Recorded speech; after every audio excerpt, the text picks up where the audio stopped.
Alright guys, so here we are once again on F1 2016, the preview edition of the game. So basically today, we're going to do something that we tried on F1 2015, and I think you guys quite enjoyed it by the popularity of that video. So it's returning for F1 2016. Today we're going to jump in the slowest car that is available to us on F1 2016. So we're going to jump in the Manor and just see what we can do on one of the hardest difficulties. We're going to go on Legend as a sort of benchmark compared to F1 2015, just to see how close we can get to the front of the field. As you guys know, qualifying has been a bit of my Achilles heel so far in F1 2016 on this preview edition, so I'm not expecting big things in qualifying. What I am expecting is to have a good race. If I can get off to a good start, maybe play myself in with a good strategy, then anything is possible. So hopefully you guys go on to enjoy this video. If you do, make sure you leave a like button. And if you're new to my channel, make sure you subscribe to see plenty more F1 2016 content.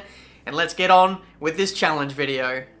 Welcome back, and now it's time for the final qualifying session to determine the grid order for tomorrow's race. So here we are in qualifying for the Australian Grand Prix. Now just bear in mind guys, for the majority of all these videos, I've been running with the default setup, the stock engineer setup right in the middle for all of these challenges. I just want to get a really good feel for F1 2016 before I really start dabbing around with the setups. I feel at the moment the setup is actually kind of, the default setup I should say, is actually one of the quickest setups to go with. So it's really going to take a lot of tinkering so far. In the builds of F1 2016 that I've played, the default setup has been the one to go with so far. And as you can see here, this is qualifying, struggling at the moment down in P11. We've been losing the back end, quite a lot coming out of the exit of turn 1.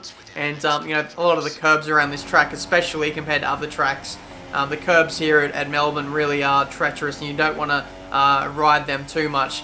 But either way, at the end of that run, we go P21, and that was one of our better laps there on a new set of tyres, and now we're going for a second run, and we can see that we're 2/10 up there or thereabouts coming into the third sector. Now you can see it's really apparent in this manner that the understeer is really quite real. We locked up the inside front coming into the penultimate corner. Decided to take it to the apex anyway, open the DRS and up to the line. We are 3/10 up, I believe, if my little screen isn't playing tricks on me. And again, we don't improve. It's still 21st place. So the AI in qualifying, at least in this build of the game, are really strong. So it's pretty much last place for this Grand Prix. So it's going to be a tough race. That is definitely for sure. I'm looking forward to the challenge, and hopefully you guys are too. So without further ado, let's get into this slowest car challenge, where we literally have to get everything perfect in order to move up any places in this race. The crowd are here, and they're here in numbers for the first race of the season. Welcome to the Australian Grand Prix. So here we are on the grid of the Australian Grand Prix. As you can see, the race strategy is a one-stop. We can, however, switch to a two-stop, but the expectation is that you'll normally get away with doing a one-stop in a 25% race. So that's what we're going to go with. We're going to go fairly straightforward on the strategy, starting on the super soft tyres.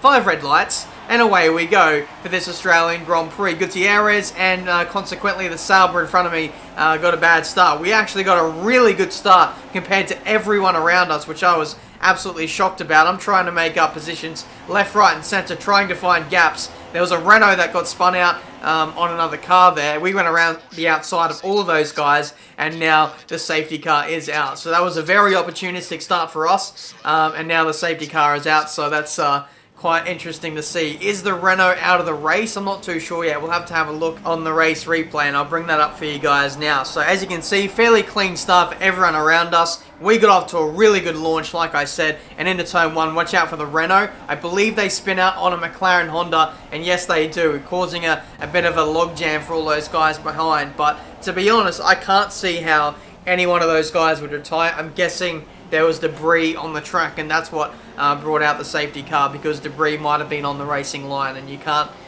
file 22 cars into, you know, a one-line kind of corner and expect them not to have tyre punctures or something like that. So that's my reasoning for the safety car. However, the simple reasoning might just be that the safety cars come out really frequently on the preview build of this game. So lap 2 at the moment, you can see we're just cruising behind the safety car at this stage.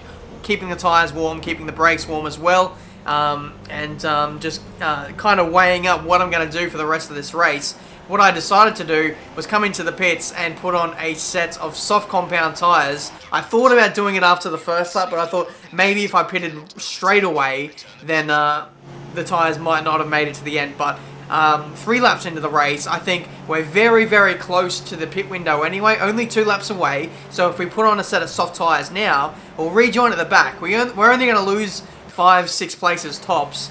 But we're essentially going to get away with 1 less pit stop. All the other AI cars, no one else came in for that matter. So we may in fact gain a position on everyone once they all make their stops, whether it be on this lap or even the next lap after that. So I am very eager to see where we pop out once everyone makes their pit stops. And away we go for green flag racing. We timed it pretty well there. We came in at the last possible opportunity to get away with a free pit stop there. So we rejoin in the action now. I'm not really close enough to anyone to strike at the moment, so we'll have to wait until later on in the lap where cars really start to battle and really sort themselves out in terms of pace. The Renault is back out on the attack. He's getting held up by the Sauber.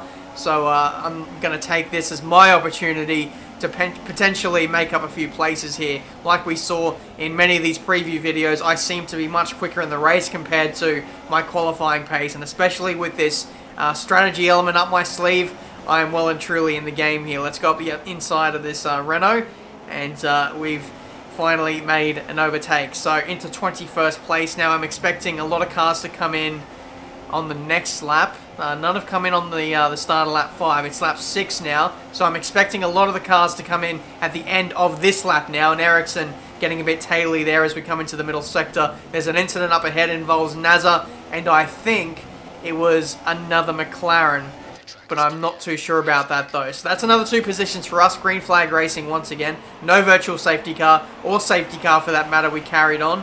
And at the end of lap 6 now, as we predicted, a lot of the runners are now coming in for their pit stops, and I assume they're all going to go onto a soft set of tyres to run to the end of the race. You can see Ricciardo rejoining on the track. He was one of the race leaders here, so that puts into perspective how close we are to maybe even getting on the podium or leading this race once everyone makes their pit stops. So just bear in mind, the longer that these guys stay out, especially the leaders, the more likely it is for those guys to rejoin in front of me. And as you can see, I noticed something coming into the pits with these 2 guys. I thought there might have been some kind of incident, and it was one of the Haas cars getting tangled up with Sergio Perez there, and they go in side by side and ghost into the pit lane. So that's very interesting there, very opportunistic from those 2 drivers. As you saw, Pascal Wehrlein, sorry, was in the pits there on that last lap. Ricciardo now on the attack, up the inside, fresh tyres, DRS,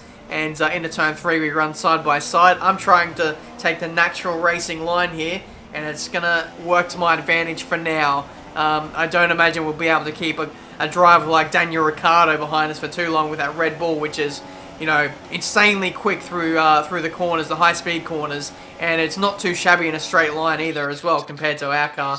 And Ricciardo tries to hold around the outside there, couldn't quite make it work. There's a yellow flag behind us. I'm guessing that Ricciardo was tangled with someone as we look on his replay on the onboard. Around the outside through the fast left-hander, he throws up the hand in frustration, and then he gets tangled up on the right rear tyre of a Mercedes. So that's the incident that caused Ricciardo to spin, and he's in a lot of troubles at the moment. He's retired from the race. Meanwhile, Raikkonen goes up my inside through the fast right-hander, and we drop now to P4. So quite incredible that Ricciardo is now out of the race. He either retired from that very spot, or someone came through and smashed his wheel off or something. That's the only thing I can guess as to what happened. Meanwhile, we can see Hamilton getting very feisty with us. We're kind of weaving on the straight there and try and hold around the outside of Hamilton, who didn't quite, you know, commit fully into that corner. So we take him back for P3. Someone else must have made a pit stop as well because we made up a position. Hamilton around the outside of turn 3 now. And we're losing the back end. The traction is starting to fade. It's still side by side with Hamilton here. It's a Manor versus a Mercedes. Who would have thought this matchup would be happening in the Australian Grand Prix? There's a bit of a gap forming here. I decided to back out of it there. I didn't want to cause any kind of accident there. Essentially, we're not really racing the likes of the Ferraris, the Mercedes, or even you know, the Red Bulls for that matter. So I'm just trying to maybe hold on to position if I can. You know, try not to lose too much time in saying that I had a dive bomb on Hamilton there. Didn't go too well, to be honest. Now Hamilton is on the attack once again, round the outside through this fast left-hander. The AI really don't like committing around the outside there. They always kind of back out, and if they can hold it for the first part of that left-hander, then they'll have the inside for the next right-hander, and there you go. Vettel has some balls there. He goes up the inside through the third to last corner. Once again, we've got a Red Bull overtaking us. It's Verstappen around the outside. It's pretty standard stuff from Verstappen. You know, he likes to perfect quite out there moves, and that was definitely one of them. Into P4 he goes, and we're just trying to hold on to these positions as much as we can. There's 4 laps left to go. My tyres are really starting to fade away now, and as you can see, we've got so many quick cars behind us, all in a train, just lining us up to have a shot at us. And here goes, I think it's Felipe Massa. He's up my inside now as we head into this left-hander. We make contact with the wall, and that's exactly what the AI need to do. They need to hold it around the outside through the first part, because I'll have the inside for the next right-hander, and there we go. Bottas now gives us a lunge into turn 3. So much happening in this race. I was constantly under attack that I wasn't able to get any kind of rhythm going, and you can see just how quickly the guys in front of me are pulling away once they get the track position. I'm just like I said, constantly under attack, and Massa gets a very bad run through the exit of turn 1. I had to brake and shift down through that corner, and I might lunge him here just for the hell of it. There's only 2 laps to go now, so I think if I can hold on to any positions here, I feel like I could keep a Williams behind me for 2 laps maybe. We're getting tangled up on the curbs there. The car has been unsettled the whole way through this section, and we got very lucky there to get away with not too much damage there. We only grazed up against the wall. You'll see on the replay, we get caught up on that outside curb here. The car is still unstable the whole way around this section, and just get away without any damage there. So I was very, very lucky to get away with that. Moving on, there's 2 laps to go now, and my tyres, as you can probably tell, are really feeling second hand here. And with the understeer of the Manor, it's just the worst combination possible that you can have in an F1 car. Meanwhile, Grosjean is now on the attack for the first time in this race. We've seen him, and now he goes up the inside into turn 1. I think it's also worth mentioning that it was at this point right here that the engineer told me that the fuel was nearing empty.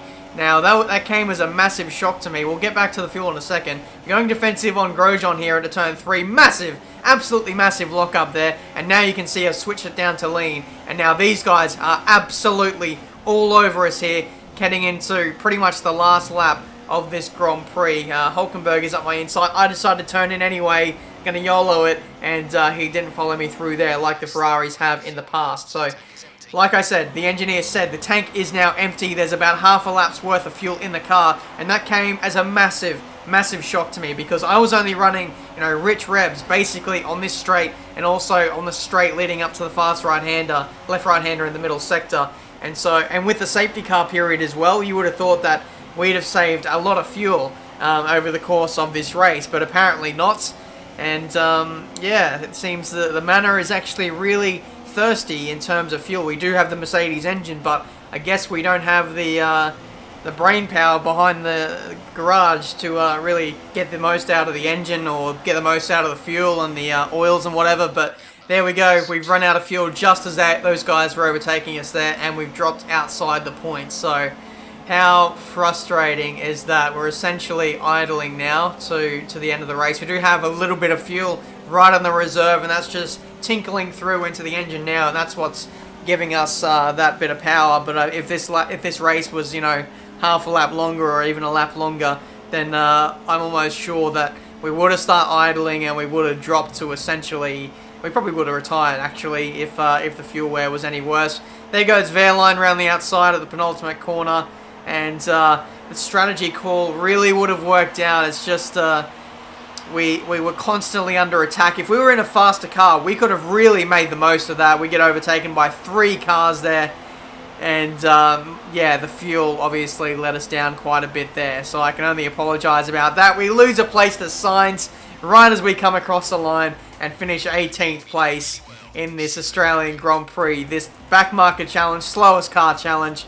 hopefully you guys enjoyed this video. Something a little bit different compared to my normal stuff. And wow, if we decide to jump in the Manor for a career mode, we are really in for a mountainous challenge if you know, we're to build up this car from the back and see, you know, how long it would take to be competitive. But yeah, that's been this video for today, guys. Leave a like if you enjoyed, subscribe to the channel if you're new, and I'll try and upload as many F1 2016 preview videos that I can on the build up to the full game coming out on the 19th of August. So thank you guys for watching, and I'll see you guys for a brand new video very soon.